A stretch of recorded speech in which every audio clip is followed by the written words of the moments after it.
morning, I'm Abheudaya Shrestha, and these are the headlines of the hour. Meeting between Prime Minister Dahal and Qatari Emir Al Thani ongoing.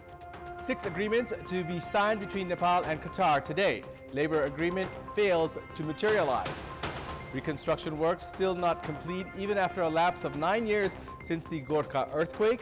Works regarding education, health and cultural heritage at snail pace. A Moscow court rejects the latest appeal by American journalist Ivan Gershkovich against his pre-trial detention in an espionage case. Gershkovich and the U.S. government deny he is a spy. And Lucknow Super Giants defeat Chennai Super Kings by 6 wickets after a counter-attacking century from Marcus Stoinis to chase down a victory target of 211 runs. It has been 9 years since the devastating earthquake struck Nepal, with its epicenter in Gorkha's Barpak on Baisakh 12, 2072, as per the Nepali calendar, which was on April 25, 2015. Around 9,000 people died in the earthquake, while many structures were destroyed. The loss of property worth 881 billion rupees had been reported. However, majority of the damaged structures have yet to be reconstructed. Nepalese people still recall the traumatizing event that had occurred almost a decade ago. The 7.6 magnitude earthquake that had struck Gorkha's Barpak is considered the most devastating since the earthquake in 1934. The country suffered extensive damages from the earthquake and dozens of aftershocks. Around 9,000 deaths were recorded, while 2,000 others had been critically injured. 1.1 million private residences, 5,000 schools, health institutions, and cultural heritages were completely destroyed. The government had formed the National Reconstruction Authority to intensify construction of the damaged structures. The entity was scrapped in the Nepali month of Posh 2078, and the responsibility was transferred to the concerned entity. However, reconstruction works have yet to complete. 7,677 schools have to be rebuilt under the Ministry of Education. However, only 7,573 schools have been reconstructed so far. Likewise, only 470 out of the 920 cultural heritages that had been destroyed in the earthquake have been reconstructed by the Department of Archaeology. The authority had handed the responsibility of reconstruction of 215 monasteries to the department.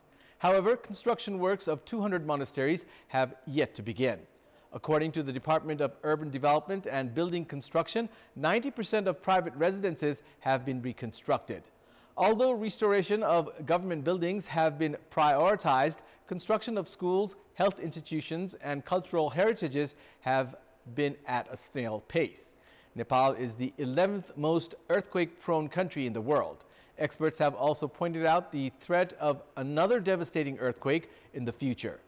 The National Disaster Risk Reduction and Management Authority, formed by the government, has not been able to work effectively due to lack of budget and skilled workforce. The latest earthquake that had struck Jajarkot on 3rd of November last year depicts lack of preparedness of all 3 tiers of the government in this regard. The post-earthquake management has remained sluggish. The concerned authorities have been unable to make maximum efforts to construct permanent shelters for the victims, even though it has already been 5 months since the devastating earthquake struck the district. A bilateral meeting is currently underway between Prime Minister Pushpakamal Dahal and Emir of Qatar, Sheikh Tamim bin Hamad Al Thani, who arrived in Kathmandu yesterday for a 2-day state visit. The dialogue is being held at Solti Hotel in Kathmandu. Nepal and Qatar are scheduled to sign bilateral agreements today following the meeting. The Ministry for Foreign Affairs has informed that 6 agreements besides the labor agreement are to be signed.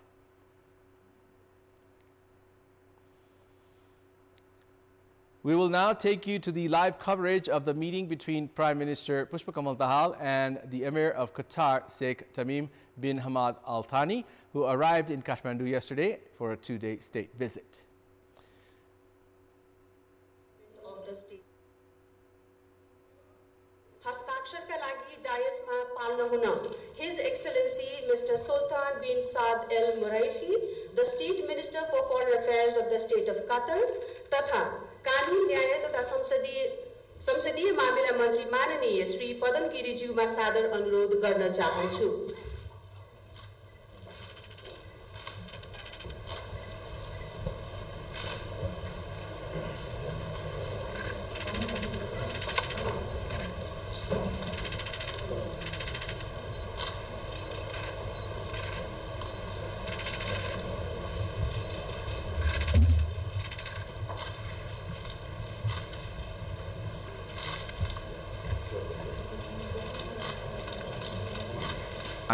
Today.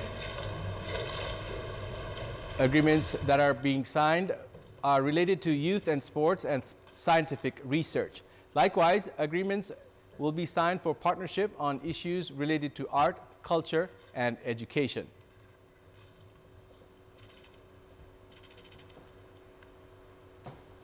Nepal and Qatar are also scheduled to sign an agreement for partnership between the Rashtriya Samachar Samiti and Qatar's concerned government entity.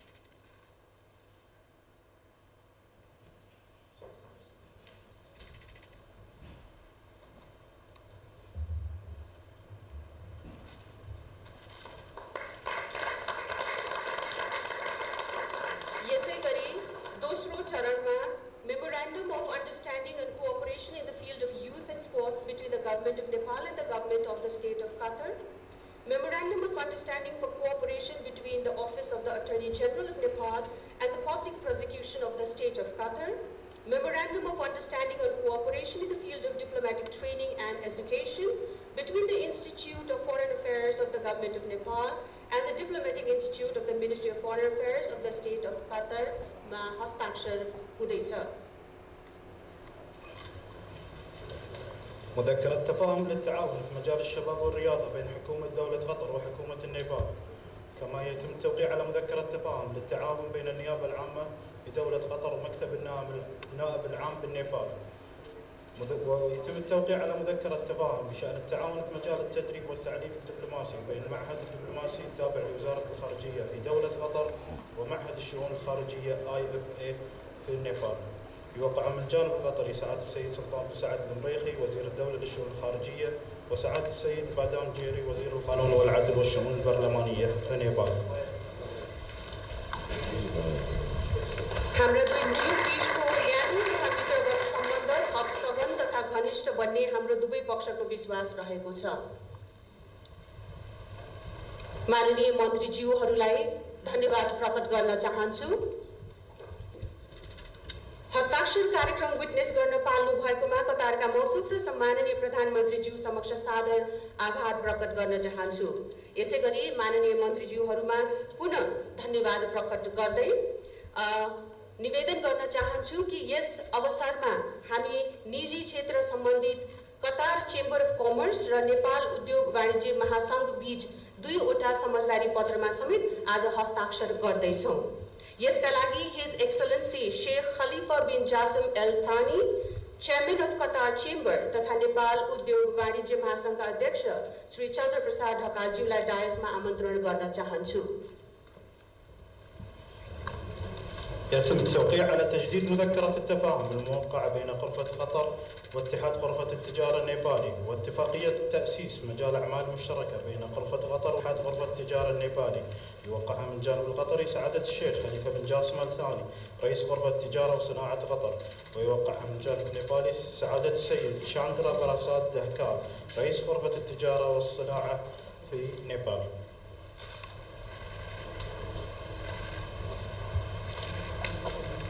हाम्रो yes प्रयासले हामी बीचको दुई सम्बन्ध अझ घनिष्ठ र सघन बन्ने हाम्रो विश्वास रहेको छ। यससँगै हामी कार्यक्रमको अन्तमा आएका छौँ। मौसुफ र सम्माननीय प्रधानमन्त्रीज्यू तथा समस्त महानुभावहरूमा सादर आभार प्रकट गर्दै धन्यवाद प्रकट गर्न चाहन्छौँ। शुक्रन जजिलन। Thank you. Have a wonderful time ahead. تم انتهاء مراسم توضيح الاتفاقيات. شكرا لكم.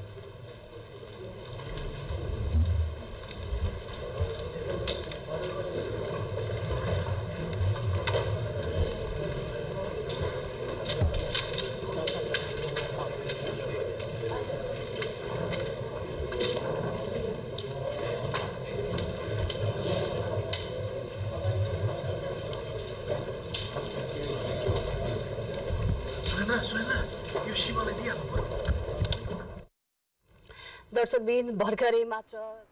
was the live coverage of the agreement signed between Nepal and Qatar. Moving on, the deadline to carry out election campaigns for the by-election in Ilam Electoral Constituency 2 that has been scheduled for this coming Saturday will conclude at midnight tonight. The Election Commission has said that election campaigns will be prohibited for everyone after the deadline. Political parties and election candidates have intensified their campaigns for the last day today. Meanwhile, officials and security personnel, along with the election materials, have reached 4 out of the 6 voting centers in Ilam. They had reached Fakfoktum, Mangsebung, Tolachuli, and Mai municipalities last night, which are quite far from the district headquarters. Likewise, the election staff have started reaching Ilam and Deomai municipalities since early this morning, which are closer to the district headquarters. Chief Election Officer Keshav Prasad Ghimire said that they would begin preparations for the by-election from today. The by-election will also be held in Bajangwan of Sudur Pashchim Provincial Assembly on the same day. In our public voice segment, we had asked people in several provinces how had they participated in the democratic movements. Let's take a look at what they had to say.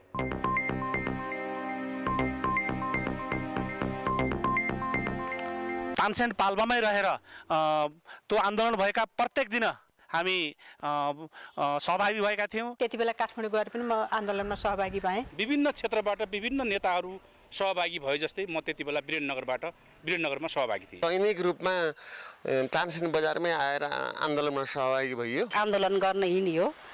अब दिनदिनै जसो जो हिँडियो। कृष्णनारायण क्याम्पसबाट यो लोकतान्त्रिक आन्दोलनमा चाहिँ विभिन्न मोर्चाहरूको नेतृत्व गरेर चाहिँ हामी यो लोकतान्त्रिक आन्दोलनलाई सफल पार्नको लागि अगाडि जुटिरहेका थियौँ। त्यो बेलाको समयमा म विद्यार्थी थिएँ। देशमा लोकतन्त्रको आवश्यकता महसुस भएको हुनाले हामी सक्रिय रूपमा नै कार्यकर्ताहरूलाई राजनीतिक पार्टीहरूलाई सपोर्ट गरियो। लेखकहरूको तर्फबाट काम गर्यौं, पत्रकारहरूको तर्फबाट काम गर्यौं। काठमाडौँका हरेक क्षेत्रमा हरेक ठाउँमा गएर चाहिँ हामीले जुलुसमा भएर लेखन कार्य आदि कुराहरुमा चाहिँ नि सहभागी भयौं।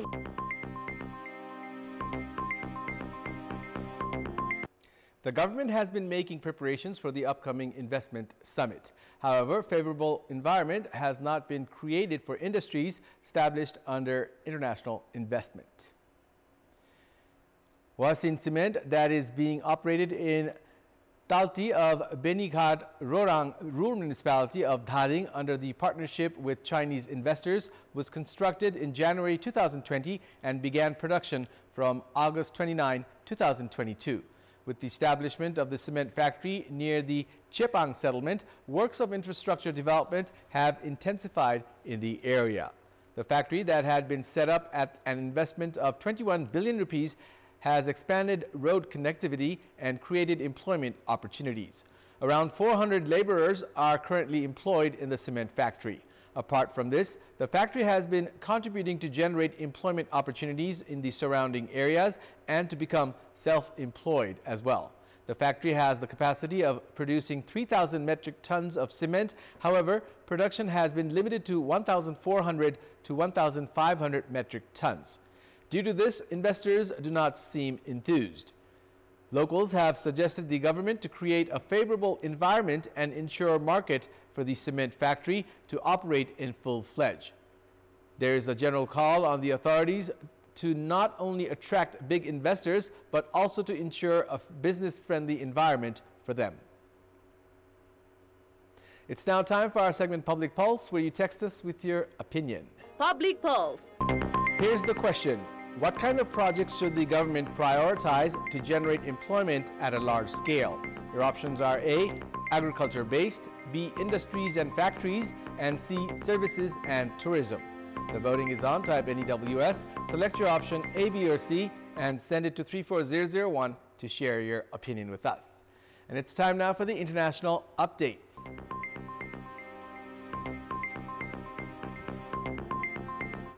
A Moscow court has rejected the latest appeal by American journalist Ivan Greskovich against the pre-trial detention in an espionage case that he and United States authorities have rejected as false. 32-year-old Gershkovich, a reporter for the Wall Street Journal, has been in Moscow's Lefortovo prison for more than a year after he was arrested while on a reporting trip. In the completion of 1 year in Russian jail, the Wall Street Journal printed blank front page of newspaper on his remembrance. Despite of allegation, his newspaper and the U.S. government all deny he is a spy. No date has been set for his trial. His detention was extended last month by 3 months to June 30th. In the courtroom yesterday, Gershkovich stood in a glass dock wearing dark trousers, a white t-shirt, and a dark shirt. He smiled and gave a thumbs up when a reporter asked him how he was doing. He is the first Western journalist since the Soviet era to be arrested by Moscow on spying charges. Moscow has not provided any public details of its case against Gershkovich, saying only that he was caught red-handed in the Urals city of Yekaterinburg in March last year. A sweeping foreign aid package easily passed the U.S. Congress yesterday after months of delay, clearing the way for billions of dollars in fresh Ukraine funding amid advances from Russia's invasion force and Kiev's shortages of military supplies. The Senate approved by 79 to 18 4 bills passed by the House of Representatives on Saturday after House Republican leaders abruptly switched course last week and allowed a vote on the $95 billion in mostly military aid for Ukraine, Israel, and Taiwan and U.S. partners in the Indo-Pacific. The 4 bills were combined into one package in the Senate, which President Joe Biden said he would sign into law today. The legislation will provide $61 billion for Ukraine, $26 billion for Israel, and $8.12 billion to counter communist China in the Indo-Pacific. Democratic Majority Leader Chuck Schumer said in the Senate before the final vote that this was an inflection point in history. The package includes a potential ban on the Chinese-controlled social media app TikTok, measures for the transfer of seized Russian assets to Ukraine, and new sanctions on Iran.